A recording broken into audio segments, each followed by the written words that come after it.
I'm standing here in front of a trial whose purpose is to try and increase the protein in wheat. Last year, many farmers were disappointed by the level of protein they received and were wondering what happened. Last year, we had really good soil moisture reserves and we had very little disease due to little rainfall. So we had high yields, and the higher your yields, the lower your protein. The other aspect to it is that because of the dry conditions at the soil surface, because of the lack of rainfall, we had very little mineralization of organic matter. So that also contributed to low protein levels.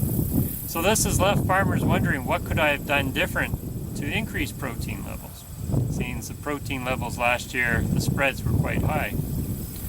So this trial is looking at post-seeding applications of nitrogen. And we're looking at broadcast applications 7 days after anthesis, or dribble-banded applications 7 days after anthesis, or dribble-banded applications at the pre-boot stage. And we did find some considerable burning of the leaf material with the broadcast spray in particular. Now, broadcast spraying is actually a North Dakota recipe, and they do it quite frequently. And we followed their recipe by diluting, using 10 gallons per acre of UAN and 10 gallons per acre of water. We sprayed at 22 degrees Celsius. Ideally, we'd like to be under 20 degrees Celsius, but we sprayed at 22 degrees Celsius, and we're going into a cooling evening. So despite that, we got considerable leaf burn. When we dribble banded, we got leaf burn still, but it was considerably less than the broadcast spray. And when we dribble banded at the boot stage, we had no evidence of leaf burn by the flag leaf stage at that point.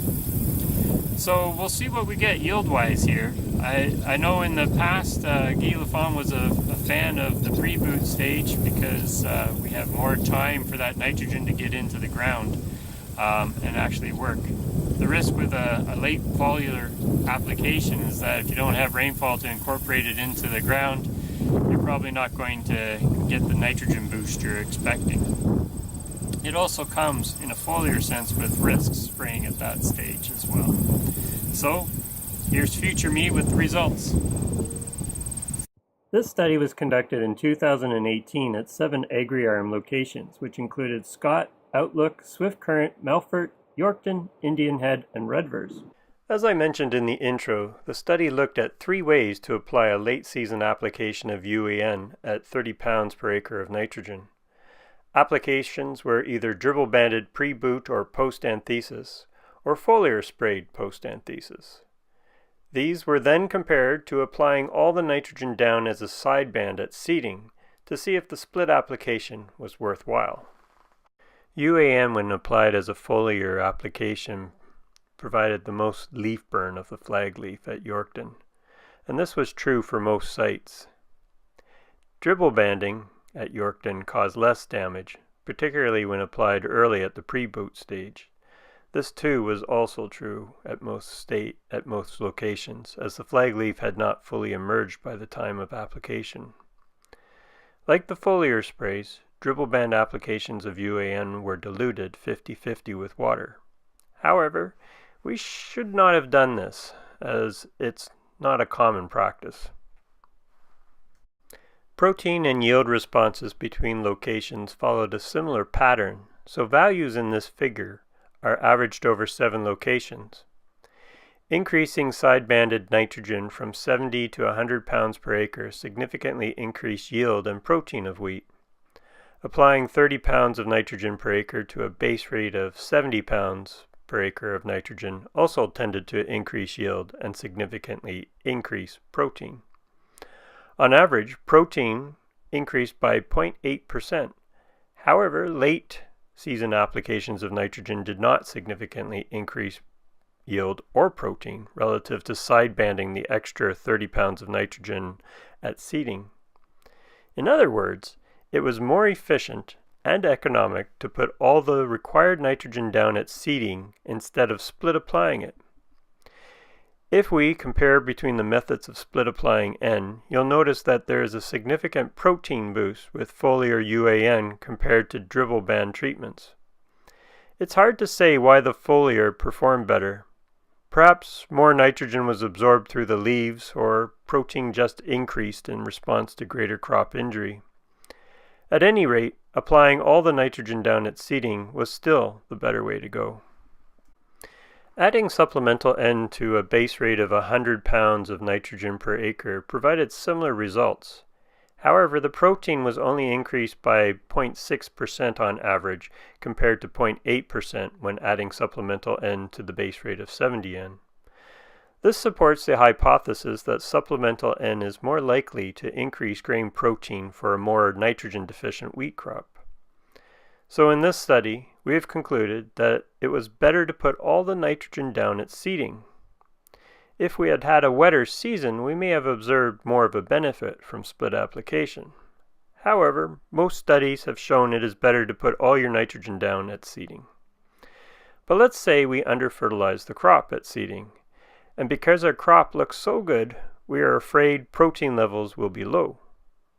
We have shown in this study that we could potentially increase protein of a 58 bushel crop per acre by 0.8% with a late season application of 30 nitrogen. This figure is pretty good, as other studies from across Western Canada average closer to 0.5% increase in protein. So the big question is, would this have been economic? The answer, of course, is it depends. However, I'm not going to leave you hanging there. To help answer this question, I built these two tables. The left-hand table assumes a protein increase of 0.5%, and the right-hand table assumes a protein increase of 1%, resulting from a late season application of UAN. This covers the range of results that could typically happen. In each table, you will note the spread required to cover the cost of supplemental N increases as the price of N increases, and it decreases as the yield of wheat increases. In our study, we got about a 0.8% protein increase on a 58 bushel crop, which is approximately halfway in between these two tables. Based on the results from our study, we would require a spread roughly between 35 and 60 cents per percent per bushel to break even, depending upon the price of nitrogen. This would be achievable in some years, but predicting those high protein spreads in advance may be difficult. Of course, the most economic scenario in this study was to put all the nitrogen down at seeding, as split applications could not improve yield or protein over this approach. In other words, it is not best to purposely plan to do a split application. Think of it more as a rescue situation. I often get asked the question, what about melted urea? Isn't it supposed to be safer on the crop than UAN? And this may prove to be true, and we plan to do some work to explore this, to compare UAN and melted urea at the same concentration of nitrogen. However, if you're going to try this, there's a couple of things you should be aware of. If the urea you're dissolving is high in biuret, you run a big risk of burning the crop. And it's an endothermic reaction to be dissolving urea. So if you're taking water from a well and the water's already cold, you run the risk of freezing your lines. But hopefully I'll have some more information for you next year, and I'll be able to do some comparisons between foliar applied UAN that's been diluted 50-50 with water compared to dissolved urea at the same concentration of N.